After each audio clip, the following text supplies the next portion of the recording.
Hello students. So, today we will take up one topic of international importance in India's foreign policy, that is regarding Indian diaspora. Since the ancient periods, Indians have been migrating and staying in other countries, and that number has started increasing with the British rule in India, and in the post independent India. So, their number also became more. So, more and more Indians migrated to other countries and they settled there. So, the Indians who are staying abroad are called Indian diaspora in the broad name.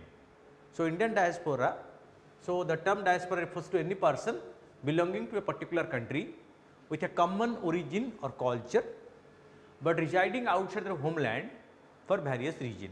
That means, so persons from a particular country, so they are staying outside the country. So, for different reasons, some for a trade, some for service, some for some other activities. So, they have migrated and they have settled over there. Some have taken citizenship, but their root is in India. So, in common parlance, so they are called as diaspora, and in this global context, so Indians staying abroad are popularly known as Indian diaspora. In India, diaspora is commonly understood to include non-resident Indians. So, the category, what are the categories? It includes the non-resident Indians or NRI, the persons of Indian origin PIO, and the OCI, overseas citizens of India. So, three category of people earlier were included under Indian diaspora, that includes the non-resident Indians, the overseas citizens of India, and person of Indian origin.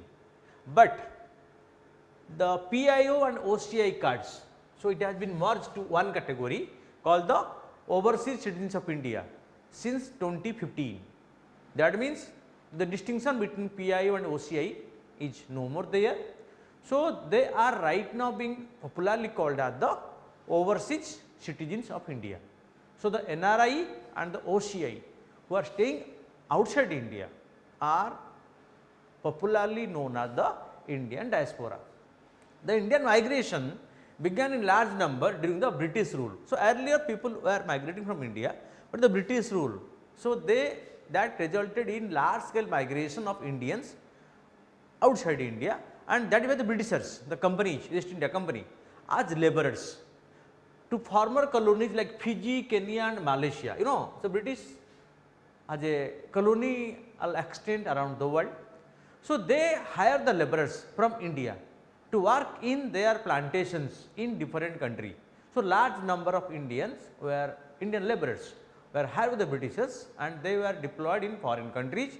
So, large scale migration of Indians took place during the East India Company rule and the following British rule in India. So, they are known as that is a system called the Grimatian system, developed by the Britishers, when the Indian laborers were taken away from India to work in the plantation fields developed by the British companies outside India, and so that resulted in large scale migration of Indians from India to outside India. So, they were so in majority of them went to Fiji, Kenya and Malaysia. In Sri Lanka and other areas they have migrated. So, it continued in the post independent period. So, this is the first phase when large scale migration took place during the British rule. You see, during British rule this migration increased, and this trend of migration also continued in the post independent period, and in the post independent period with Indians from different social strata moving to countries like United Kingdom, United States, the Gulf countries at present. So, earlier the destination was the British colonies, they work as laborers, but at present the Indians are working as professionals in the developed countries like USA, UK, Europe, Canada, the Gulf countries as laborers, plumbers, waiters, construction workers, even the healthcare professionals, drivers. So, in different professions they have settled there, they migrate from the country and settle in those countries. So, this is the entire gamut of Indian diaspora. So, and their origin of this migration. So, from ancient period to the British period to the present period. So, this migration is increasing at present, and so the number of Indians working abroad has considerably increased in the recent time. So, this is the broad concept of Indian diaspora who are outside India. Okay.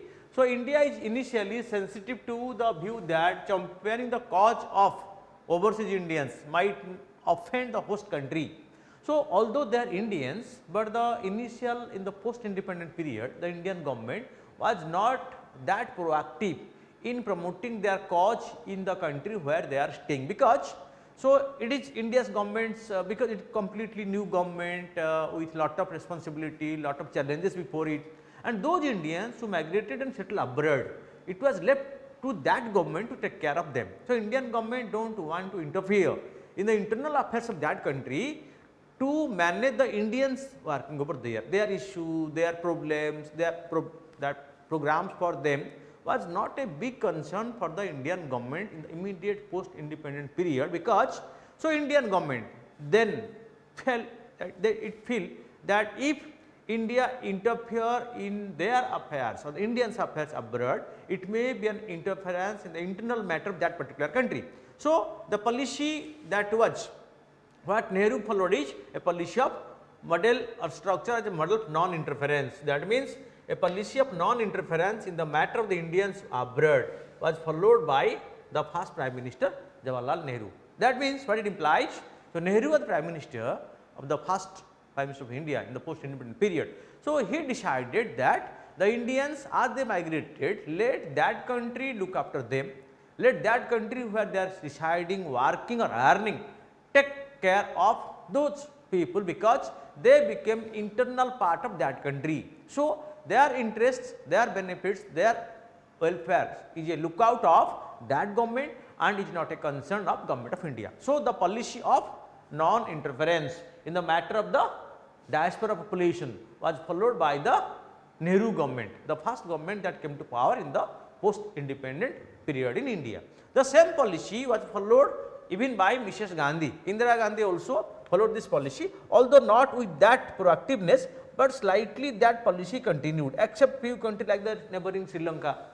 We interfere in their matters. The Tamil issue of Sri Lanka was, Tamils are given much importance and they are given much support during the reign of Mrs. Gandhi.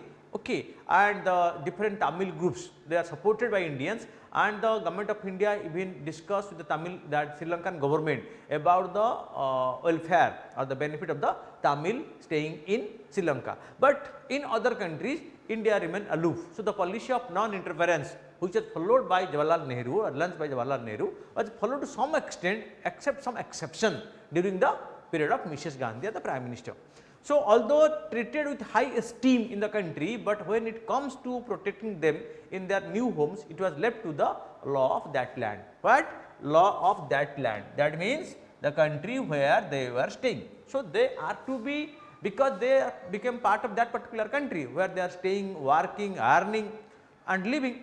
So, it is the law of that land that is to be implemented, or that should govern their affairs, not the law of India, and very less interference by the government of India in their matter, because they are staying outside India. This is the first page when the policy of non-interference. Which policy? The policy of non-interference was the benchmark of the government of India policy regarding the Indian diaspora abroad. Fine. So, moving next. So, however, when Rajiv Gandhi came to power, a young dynamism was introduced in Indian foreign policy, and so the first Prime Minister who changed the diaspora policy in the 1980s by inviting Indians abroad.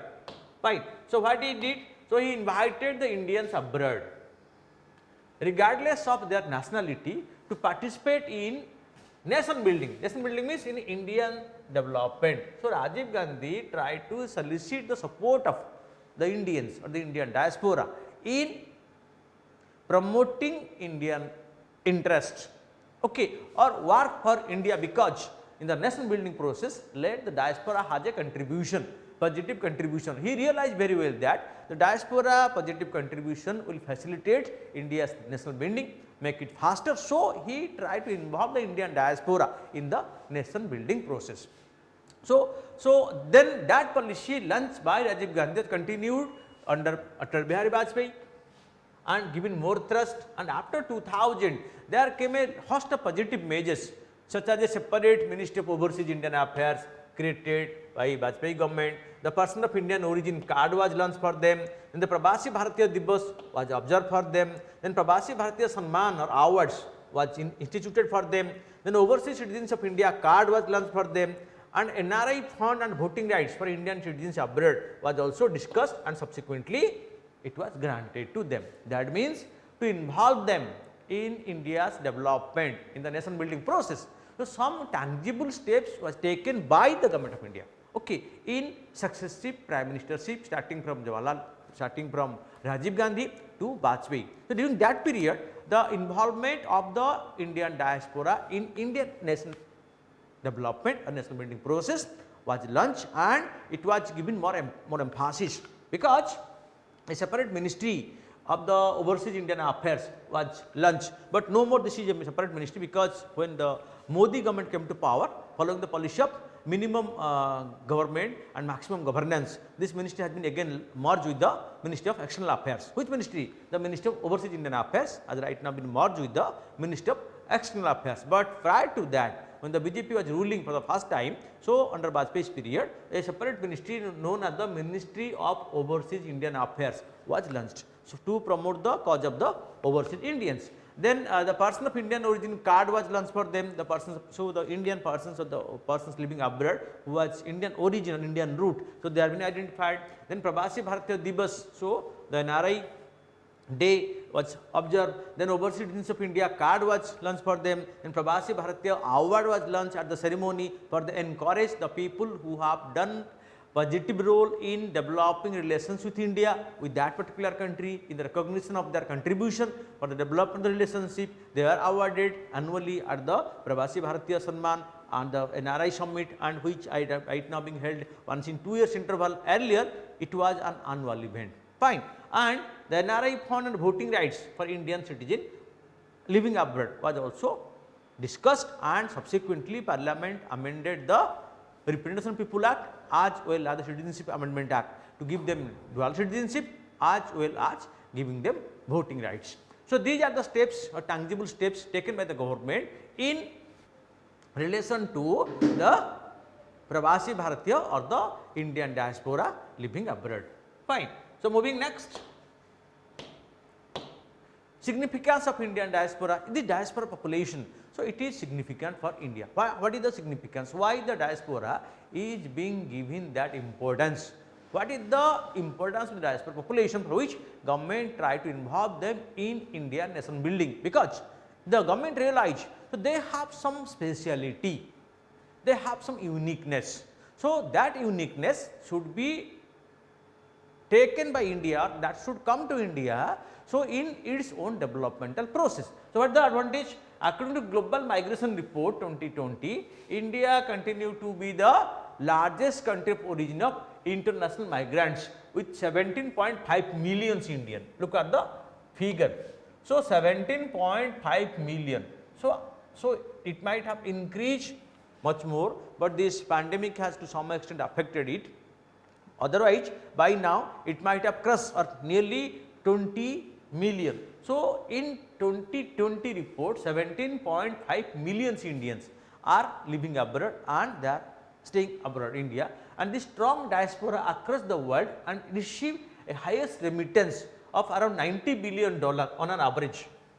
India receives. What is the remittance? Remittance in the income of the Indians that is earned abroad and sent to India. And India is the largest remittance receiving country in the world, followed by China. And this position of India is holding this position for since so many years. That means the Indians who are working abroad are sending.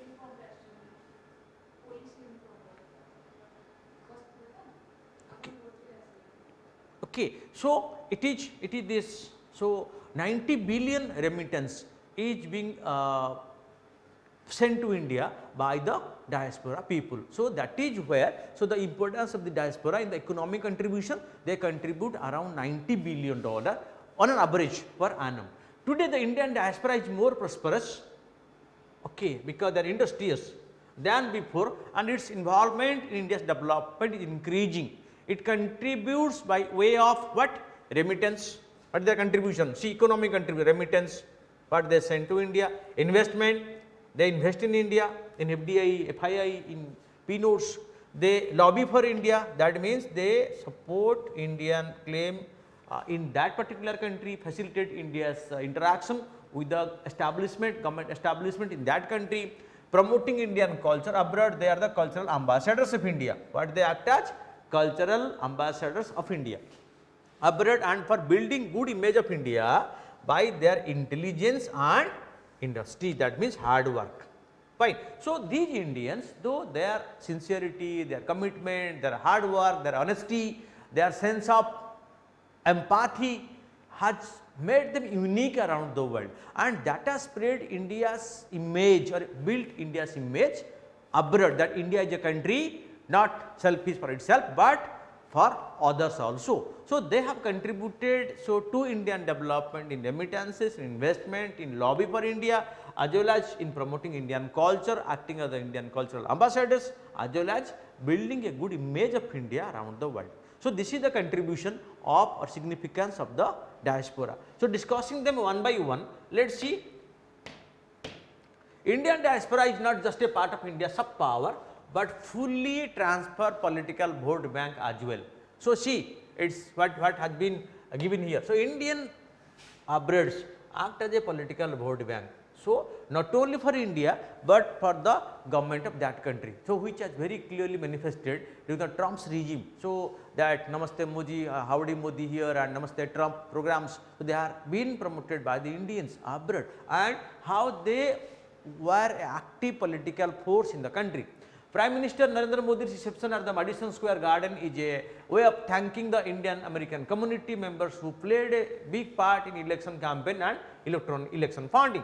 The institutionalization of diaspora diplomacy is a distinct indication for the fact that a country's diaspora community has become considerably more important as a subject of interest for foreign policy and associated government activity. So, diaspora is no more an indirect or this means just a silent spectator, rather a proactive involvement of the diaspora. The diaspora is being proactively involved in the development of the country, and they played a very active role, not passive, they are not mere passive spectators to the things, but active worker or active agents in all the activity of government of India. So, moving next,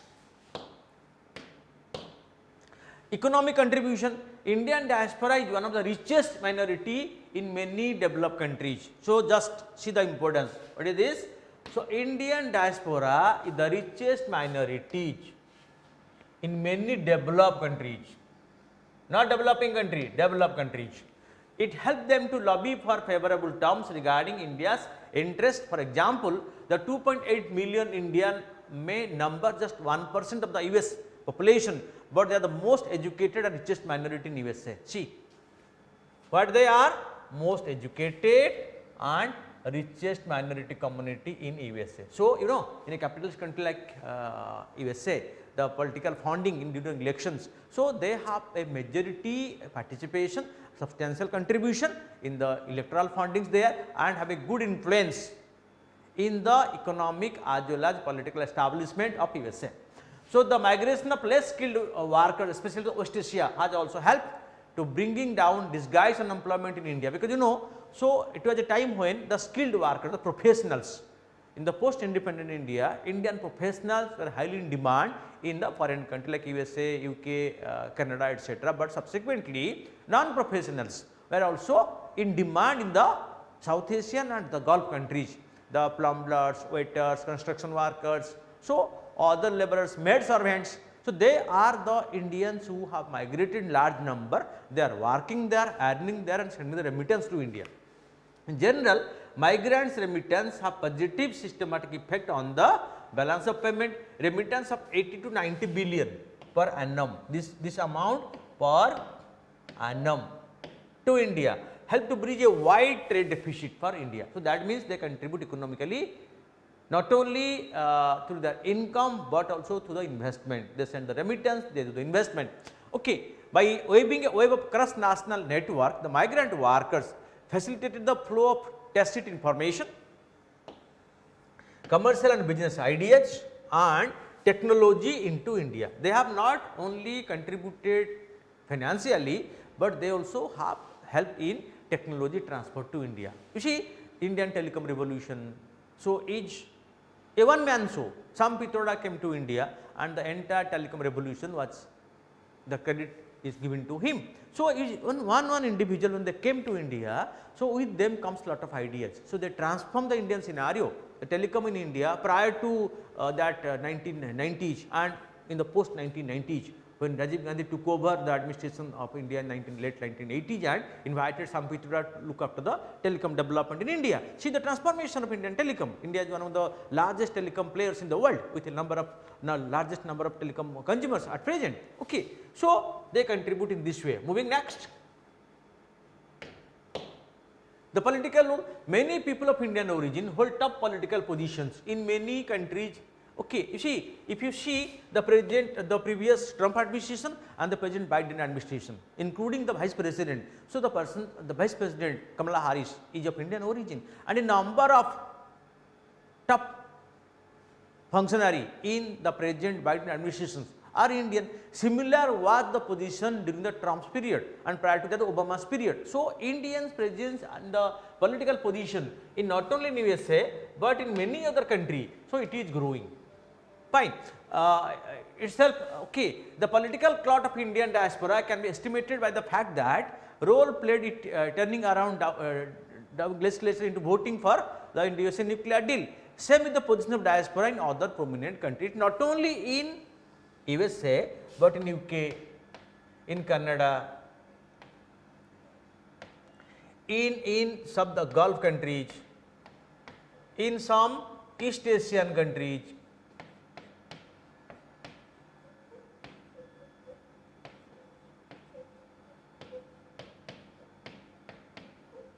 So, the Indian have a great political clout, that means number of Indians. So, at the top administration, some president, some prime minister, some vice president, some ministers are people of Indian origin. In many of these countries around the world, from Africa to Asia to even that US administration, the vice president, vice president is a person of Indian origin. That means the Indian diaspora political clout is immense in the international domain or international arena.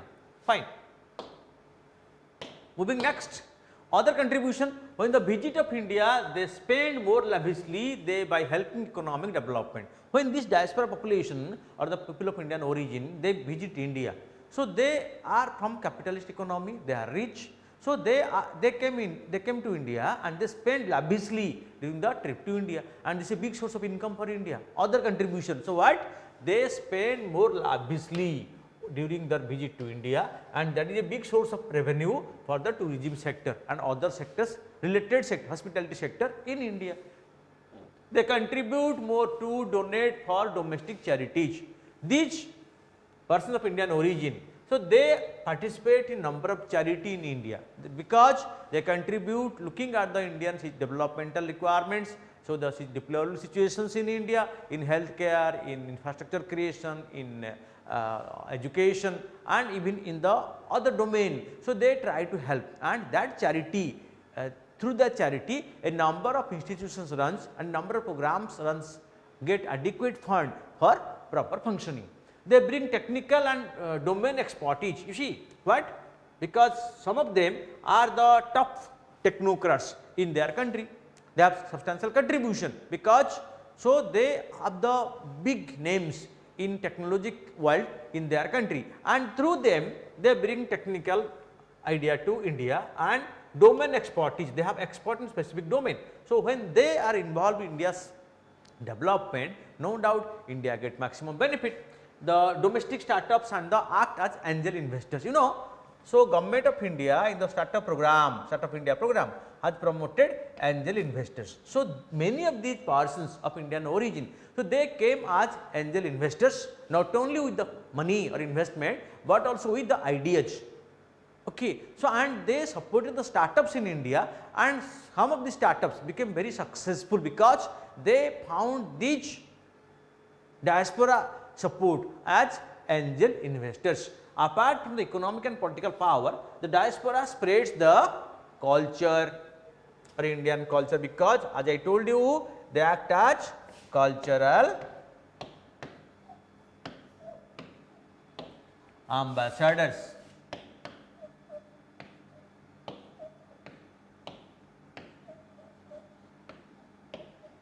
Cultural ambassadors of India.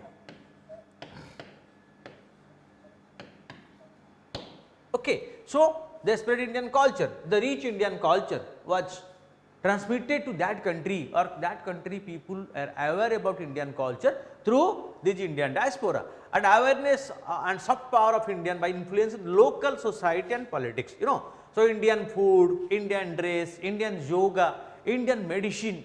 So, they are all being popularized by the Indians in the country where they are staying.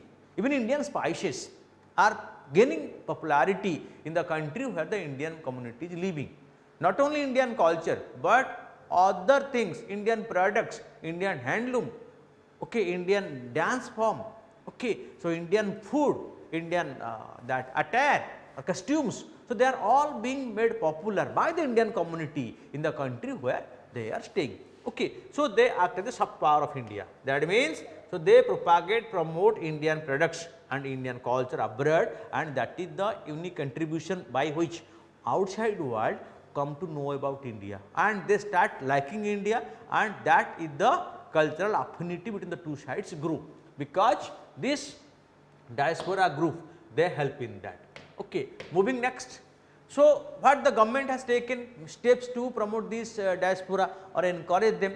So, observing Pravasi Bharatiya Divas was the first step by the government to involve them. So, what? The Pravasi Bharatiya Divas, which we observed in the month of January.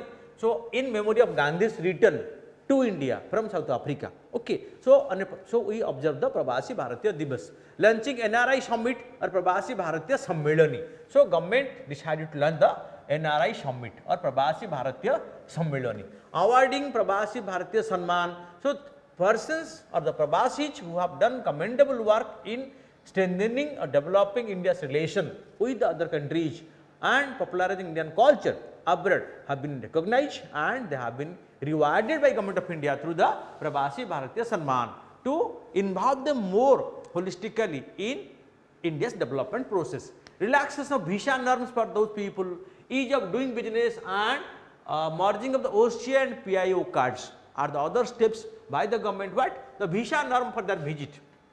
So, they can visit, and that without the relaxing the visa norms. So, they can come frequently, so without any hassle. So, that is one. So, the more and more options being given to them to visit India, ease of doing business. So, for them, so we are providing single window mechanism to start a business or promote business in India. Okay. Then merging the OCA and PIO cards to one as persons of Indian origin. So, that is what, or the overseas citizens of India cards have been merged to one in 2015, and that facilitated no duplication, no separation, and that has helped them to feel that they have Indian root with them, which has been recognized by the government of the present time. Overseas Indian facilitation centers in each and every embassy in other countries. Pravasi Kaushal Vikas Yojana programs for the providing skill training to the children of these Pravasis. In the Vajra program, so visiting advanced joint research faculty, that means, so the persons of Indian origin who are working for foreign educational institutions, so they have been given priority to visit India and get themselves associated with elite Indian educational institutions. So, their knowledge, their expertise in the domain can be shared with the Indian students. So, qualitative improvement in learning or teaching and knowledge can be enhanced by this Vajra program. Okay. So, scheme which seek to formalize a rotation program wherein the top NRI scientists, engineers, doctors, managers and professionals serve Indian public sector organization for a brief period, lending their expertise is a step in the right direction. So, who can come under this program? So, NRI scientists, engineers, doctors, managers and professionals. So, serve Indian public sector organization. So, government promoted organization. In that way, so they can come to India and their involvement in India's development can be facilitated. So, that is the budget program by the government. So, help in promoting, so promoting Indian interest abroad. Fine. So, moving next. So, this scholarship program for the diaspora children is launched by the government of India. What is the program? Okay. So, the scholarship program for the diaspora people, the diaspora children. Know India program to familiarize Indian origin youth with their Indian roots and contemporary India. So, let them know their root. So, that is the Know India program. Then e-emigrate system, this facilitate them to for a hassle-free visit to India, and the Citizenship Amendment Act of 2017. So, Government of India amended the Citizenship Act in 2017, by which so they are given the right to vote. So, the long standing demand of the diaspora people is, let us be involved in Indian democratic process, because you know India runs the largest democratic process in the world, and here they want to involve get involved in Indian democratic process. So, this way the government amended the Citizenship Amendment Act and in 2017 and allowed them to vote in Indian election, not to contest, but only to vote in Indian election. So, these are the steps taken by the government of India. So, to enhance the awareness or the involvement of Indian diaspora in India's development. Friends, you see, like India, the global India is not homogeneous, rather diverse. Not homogeneous, it is the, which one? The global Indian, means Indian diaspora is not homogeneous, rather diverse, which need different approach by the government of India to engage them and connect with them. That means, government cannot make a particular program or a fixed program for them, rather government should multi-pronged approach to involve them, because the NRI, that the Indian origin diaspora or Indian diaspora in the Western country, in the European country, in the Gulf country, in the African country have different intentions, different purpose, different interests. So, they should be targeted in a different way, so their best can come to India and their best involvement in India will definitely help in India's development. Fine. So, through this discussion we are able to have a clear idea on the Indian diaspora, their importance, their role and the government program for the diaspora people. Fine. So, hope this session has will definitely increase or enhance your awareness about this particular topic, because this topic is definitely an important topic for all competitive exams that will appear in future. Thank you for watching this. In other classes, subsequent classes, we will take up some more important topics for your information. Thank you.